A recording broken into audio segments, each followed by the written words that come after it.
ஜனநாயகன் படத்துக்கு பாத்தீங்கன்னா censor board தடை விதிச்சிருக்கு. நீங்க ஒரு சினிமா முதல்வர் வந்து நேற்று கண்டனம் தெரிவிச்சிருக்காரு. அது மத்திய அரசு தான் பண்ணிருக்கு, மாநிலத்துல கிடையாது அப்படின்னு தெரிவிச்சிருக்காரு.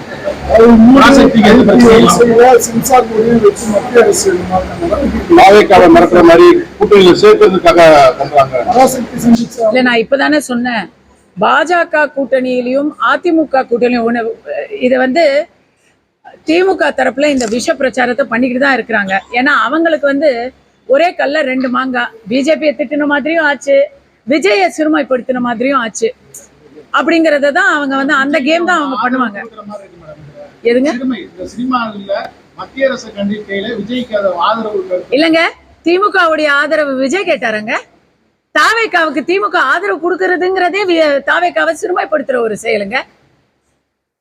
கரூர்ல என்ன நடந்துச்சுன்னு நம்ம எல்லாருக்கும் தெரியும். இவங்க யாரு ஆதரவு கொடுக்கறதுக்கு? ஆடு நனையதேன்னு ஓனாய் அழுதுச்சான்.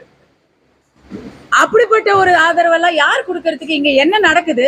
பழைய வந்து நான் ஒன்று ஓப்பனா சொல்றேங்க, தூய்மை பணியாளர்கள் வந்து அமைதி வழியா போராடிக்கிட்டு இருந்தாங்க. அப்ப வந்து கோர்ட்ல கேஸ் போட்டு அவங்களையெல்லாம் அப்புறப்படுத்தலாம் அப்படின்னு ஆர்டர் வாங்கி உடனடியா வேக வேகமா போய் எல்லாரையும் அடிச்சு வண்டியில ஏத்துனாங்க. நீங்க யாரும் மறந்துருக்க முடியாது. கேஸ் போட்டது யாரு? கேஸ் போட்டது யாராவது இதுவா? கேஸ்ல என்ன எழுதியிருக்கு தியரியில?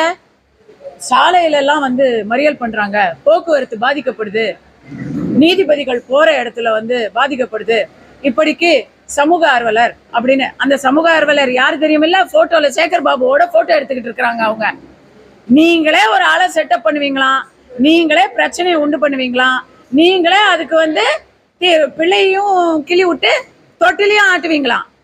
திமுக எப்பவுமே பிரச்சனைய பிராக்சியா தான் செய்யும். அவங்க நேரடியா வந்து விஜய்க்கு பிரச்சனை கொடுப்பாங்களா? சான்றிதழ் கொடுக்கறது என்ன? டெல்லியில இருந்து வந்து பஞ்சாபிக்காரங்க தான் சிபிஎஃப்சில இங்க சான்றிதழ் கொடுக்குறாங்களா? அப்ஜெக்ஷன் ரைஸ் பண்றவங்க எல்லாம் என்ன மொழி பேசுறவங்க? அவங்களுக்கெல்லாம் எல்லா பக்கமும் இருக்காதா வந்து ப்ரெஷரு? எனக்கு அதெல்லாம் தெரியாதுங்க. நம்ம இதெல்லாம் பேசுறதுக்கு நமக்கு வந்து இது தகுதி கிடையாது. ஆனா ஒண்ணு மட்டும் நிச்சயம், இவங்க எதிர்பாராத விதத்துல ஒரு பிரச்சனை வந்துச்சுன்னா, நான் இப்படியே சொல்றேன், ஒரு அப்ஜெக்ஷன் வருது, சிபிஎஃப்சில இருந்து ஒரு அப்ஜெக்ஷன் வருது. பொதுவா எல்லாரும் என்ன பண்ணுவாங்க? ஏன்னா எல்லா படத்துக்கும் அப்ஜெக்ஷன்லாம் வருங்க.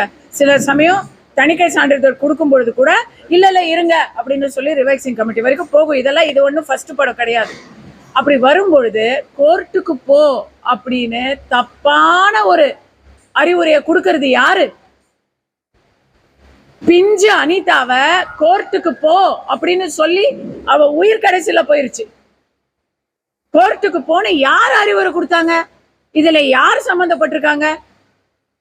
இப்படி நிறைய கேள்விகள் வருங்க. இன்னொன்னு சொல்றேன், அப்படி பார்த்தா சிபிஎஃப்சி வந்து இந்த படத்துக்குன்னு இல்லை, கங்கனா ரனௌத் ஒரு படம் எடுத்தாங்க, எமர்ஜென்சி அப்படின்னு பேரு. செப்டம்பர் 2024 அதுக்கு ரிலீஸ். ஆனா அது ரிலீஸ் ஆகல, சென்சார்ல ப்ராப்ளம். அப்ப என்ன அது வந்து அது யாரு எதை ஆயுதமா யாருக்கு எதிராக பயன்படுத்தினாங்க சொல்லுங்க? அங்க ஸ்டாலின் சொன்னாரா கங்கனா ரனௌத்துக்கு பாஜக அரசு தொல்லை கொடுக்குது அப்படின்னு சொன்னாரா அவரு? நீங்க எப்ப அவங்க அவசர அவசரமா வெளியே வந்து பேசுறாங்களோ, இன்னும் சொல்ல போனா காங்கிரஸ் தளபதி விஜய்க்கு மிகப்பெரிய ஆதரவா ஏறக்குறைய அவங்க கட்சியுடைய கூட்டணி தோழராகவே பேச ஆரம்பிச்சிட்டாங்க. அதை பார்த்து அவசர அவசரமா நாமளும் ஏதாவது பேசாம இருந்தா கூட்டணியில குழப்பம் வந்துருமோன்னு ஸ்டாலின் ஐயா பேசிருக்கிறதா தான் நான் பாக்குறேன். ஏங்க, பராசக்தி எந்த ஒரு பிரச்சனையும் இல்லாம சர்டிபிகேட் வாங்கிட்டு வெளியே வந்திருக்கா இல்லையா? அதுக்கும் தான் கட்டெல்லாம் கொடுத்தாங்க. அதுக்கு வந்துச்சா இல்லையா? எப்படி வந்துச்சு?